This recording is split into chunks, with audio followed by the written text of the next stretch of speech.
उत्तिष्ठोत्तिष्ठ मूकाम्बा ह्युत्तिष्ठ जगदीश्वरी निद्रामुञ्च महामाये त्रिलोकीं परिपालय। ब्रह्मर्षि सिद्ध मुनिसंघ उपेत्य देवी त्वद्वारदेशमधितिष्ठति दर्शनार्थम्। निद्रां जहिष्यमलभक्तजनानुकम्पे मूकाम्बिके परशिवे तव सुप्रभातम्। ब्रह्मेन्द्र रुद्र वरुणा भगवान् अनन्तश्चेशो धनेश शशि भास्कर वह्नि मुख्याः तत्त्वं त्वदीयमवगन्तुमुपस्थितास्ते। मूकाम्बिके परशिवे तव सुप्रभातम्।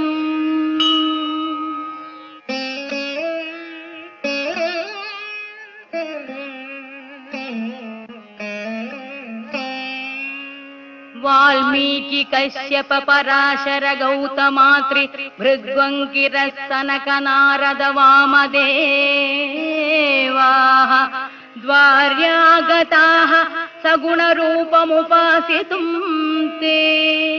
मूकाम्बिके परशिवे तव सुप्रभातम्। विद्याधर प्रमथ किन्नर यक्ष नाग गन्धर्व सिद्ध पितरश्च समास्थितास्ते। द्रष्टुं तवाङ्घ्रियुगलं कृतकृत्यतार्थम्। मूकाम्बिके परशिवे तव सुप्रभातम्।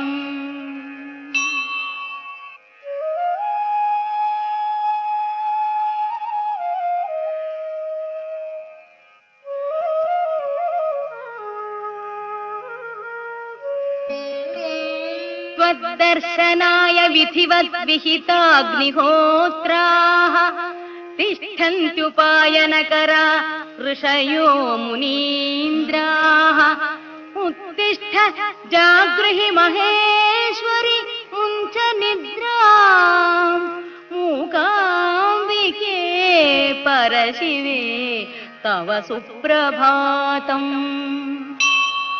क्षेत्रं महत्फलदमन्यसु कर्म कर्तुः कोलापुरं तव महीतल पुण्यभूमिम्। आयान्ति साधक जनास्तपसेति दूरात्। मूकाम्बिके परशिवे तव सुप्रभातम्।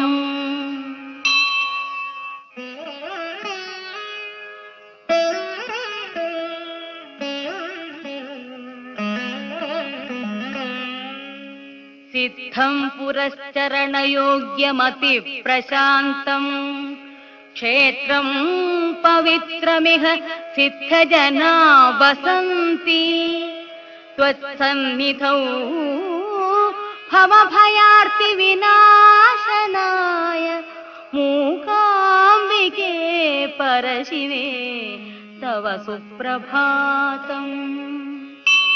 त्रय्यन्त वेद्य विभवे निगमाति दूरे सृष्टिस्थिति प्रलयकारिणि सर्वनाथे।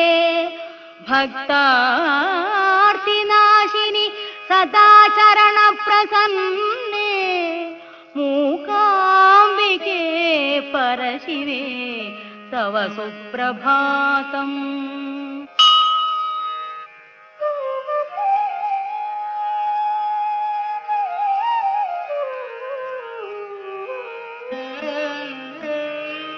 कल्याणी मंगलमये निजबोधरूपे भक्तेष्टदाननिरते भवसिन्धुसेतो। कोलर्षि नारद मुखैरुपगीतकीर्ते।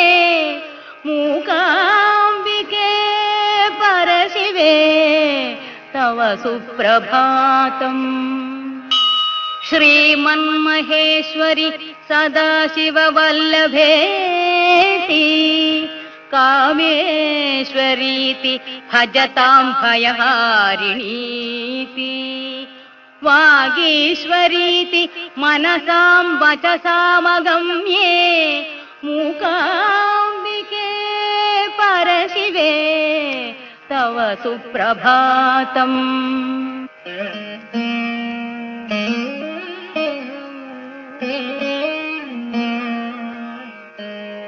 सर्वाश्रिते जननि चन्द्रकलावतंसे कंहासुरासुहरशक्तिधरे भवानि मूकाम्बिकेति सततं प्रवदन्ति सन्तः मूकाम्बिके परशिवे तव सुप्रभातम्।